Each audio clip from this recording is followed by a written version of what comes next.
بادشاہ صاحب، آپ نے جو پوائنٹ آؤٹ کی ہے ایجوکیشن کی پالیسیز کے بارے میں کہ ایڈمیشنز جو ہیں وہ بہت کم ہو رہے ہیں، اس کی کئی ریزنز ہیں۔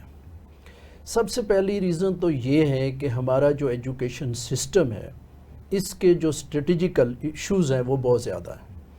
سب سے پہلے اگر ہم دیکھیں تو ہمارے ملک میں جو ہائر ایجوکیشن کمیشن ہے اس کا کیا رول ہے، اور جو پروونشل ہمارے ہائر ایجوکیشن ڈپارٹمنٹ ہیں اور جو پروونشل ہائر ایجوکیشن کمیشنز ہیں ان کا کیا رول ہے۔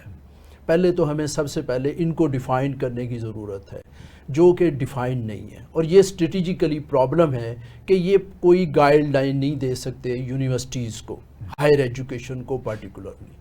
دوسری بات یہ ہے کہ ہمارے ہاں ایجوکیشن کا ایک اور پرابلم جو خاص کر پبلک سیکٹر میں ہے وہ یہ ہے کہ جو کنونشنل یونیورسٹیز ہیں ان میں زیادہ پرابلم یہ ہے کہ وہ جو سوشل سائنسز کے نومنکلیچر تھے ان کے پاس یا اسٹڈی جو تھی ان کو انہوں نے ریوائز نہیں کیا، اپ ٹو ڈیٹ نہیں کیا، اور اس میں اسٹوڈنٹس کا انٹرسٹ بالکل ختم ہو گیا، جس کی وجہ سے اسٹوڈنٹ کا ایڈمیشن جو ہے وہ ختم ہو گیا۔ اور ایک وجہ یہ ہوئی جی کہ ان ڈپارٹمنٹس میں جن کی پذیرائی نہیں ہے تو ان کو کیونکہ یونیورسٹیز نے اپ گریڈ نہیں کیا، ان کو دور جدید کے تقاضوں سے ہم آہنگ نہیں کیا، جس کی وجہ سے اسٹوڈنٹس کا جو انٹرسٹ ہے داخلہ لینے کا ان شعبوں میں وہ نہیں ہے۔ اب اگر ہم سوشل سائنسز کو دیکھیں، آرٹ اینڈ کلچر کو دیکھیں، سوسائٹی کو دیکھیں، سوشل جو ہماری سائیکالوجی ہے اس کو دیکھیں، جو ہمارے یعنی سائیکالوجیکل ایشوز ہیں ان کو دیکھیں، ان کے اوپر کوئی لیٹسٹ جو ہے وہ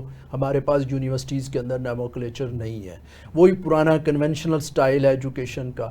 اب اے آئی کے دور میں ان ساری چیزوں کو ریوائز کرنے، اپ ڈیٹ کرنے کی ضرورت ہے، ہمیں اپنا سلیبس جو ہے وہ اپ ٹو دا مارک لے کر آنا۔ اب دیکھیں ہمارے ملک میں نمبر آف یونیورسٹیز ہیں چاروں صوبوں کے اندر، گلگت بلتستان میں بھی ہیں اور ہمارے آزاد کشمیر میں بھی ہیں۔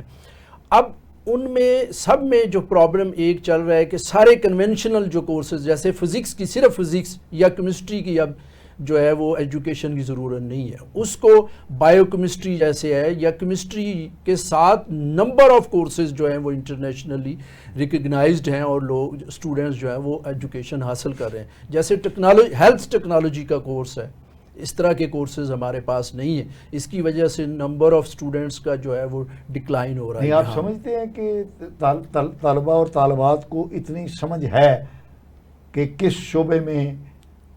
یس سر، اب دیکھیں اب جو دس از اے انفارمیشن ایج ہے، آرٹیفیشل انٹیلیجنس ہے، سوشل میڈیا پریویل کر رہا ہے، لوگوں کے پاس اب بہت زیادہ اویئرنیس ہے، اور اس اویئرنیس کی وجہ سے جو ایک گڈ پوائنٹ ہے جس کو ہم نیگیٹو لیتے ہیں کہ ہمارے نمبر آف اسٹوڈنٹس جو ہیں وہ یورپ میں، چائنا میں، ملیشیا میں ہائر ایجوکیشن حاصل کر رہے ہیں، تو یہ بھی ایک گڈ سائن ہے کہ یہاں ہمارے وہ جو اسٹوڈنٹس ان یونیورسٹیز میں جو ان کو ماڈرن ایجوکیشن کے سمبل نظر نہیں آتے تو وہ ان نومنکلیچر کو اچیو کرنے کے لیے ابراڈ جا رہے ہیں ہائر ایجوکیشن کے لیے، اور وہاں ان کو اپرچونٹی بھی ملتی ہے، جاب اپرچونٹی بھی ملتی ہے۔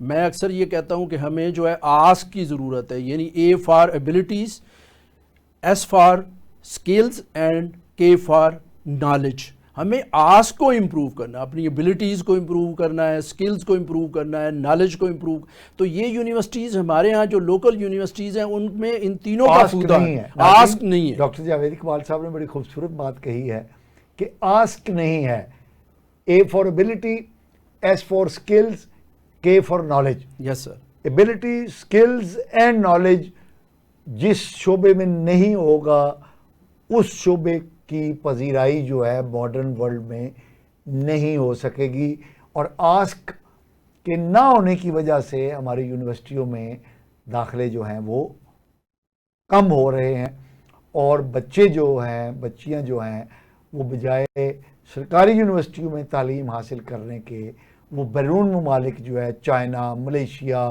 جرمنی اور اس طرح کے دیگر ممالک میں وہ جا رہے ہیں۔ اور ڈاکٹر جاوید اقبال صاحب کا کہنا یہ ہے کہ یہ کوئی اچنبھے کی بات نہیں ہے کہ اگر ہماری یونیورسٹیوں میں داخلہ نہیں ہو رہا تو بچے ہمارے باہر جا رہے ہیں، تو اس سے ہمارے ملک کا جو ڈیٹا ہے ایبل یوتھ کا وہ بڑھ رہا ہے، چاہے وہ بیرون ممالک سے جا کے آسک میں یس سر، اپنی جو ہے وہ they can enhance abilities, skills and knowledge جو یہاں نہیں مل رہا ان کو. ایک اور وجہ جو یہاں رہ جائے گی کہ ہماری جو یونیورسٹیز ہیں پبلک سیکٹر کی، ان کی فیسز بھی آلموسٹ جو ہیں وہ اتنی ہی ہیں جتنی باہر یورپ میں. اچھا، یہ عجیب بات آپ کہہ رہے ہیں. یعنی آپ جرمنی کی جو فی ہے بالکل فری ہے سر. اوکے، جرمنی اور میں. اسی طرح ہنگری جو ہے وہ نمبر آف جو ہے وہ اسکالرشپس دیتا ہے اسٹوڈنٹس کو گریجویشن کے لیے اور جو ہے ماسٹرز کے لیے. پی ایچ ڈی فری ہے. آلموسٹ یورپ میں سر پی ایچ ڈی فری ہے.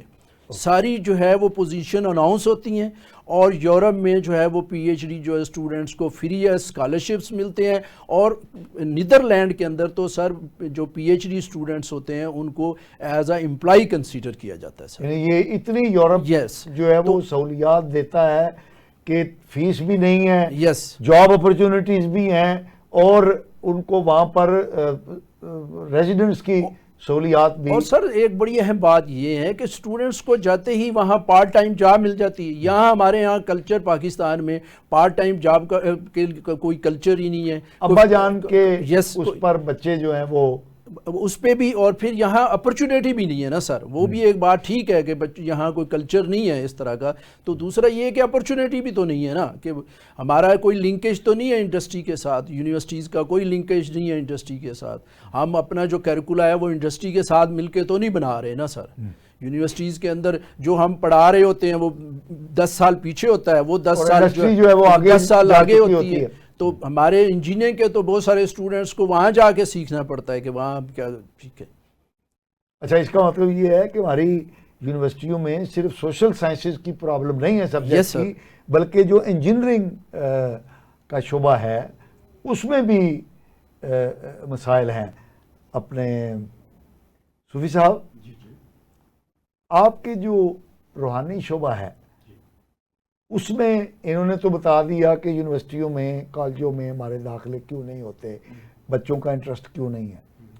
آپ کا جو شعبہ ہے اس میں نوجوانوں کا دلچسپی نہ لینے کی کیا وجوہات ہے؟ اس کی وجہ جو مجھے سمجھ آئی کہ اصل جو روحانیت ہے وہ ایک خوش، کامیاب اور پرسکون زندگی گزارتے ہوئے عملی زندگی کی روحانیت ہے. یہاں پہ جو روحانیت کا غلبہ ہو چکا ہے وہ دنیا چھوڑ کے آپ بس تسبیح پکڑ لیں اور ٹھیک ہے. جب بچہ دیکھتا ہے کہ اس کا کوئی فائدہ نہیں ہے، پھر انہوں نے اندرونی علم کیا ہوتے ہیں؟ کشف، دم، دعا، سمجھ گئے نا آپ، یہ چیزیں کرنا.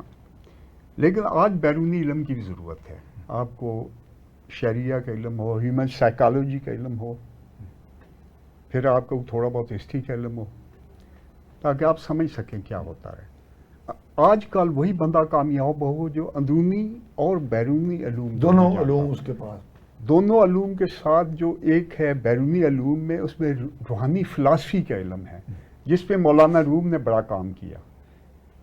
سر مولانا روم نے جو باتیں کی وہ تو 2 صدی پرانی ہو گئی، لیکن مثالیں بڑی خوبصورت تھیں. اوکے. مثلا انہوں نے کہا کہ شیر کا ایک بچہ بھیڑ میں بڑا ہوا، وہ بھیڑ ہی بن گیا تھا. آپ نے واقعہ سنا ہوا تھا.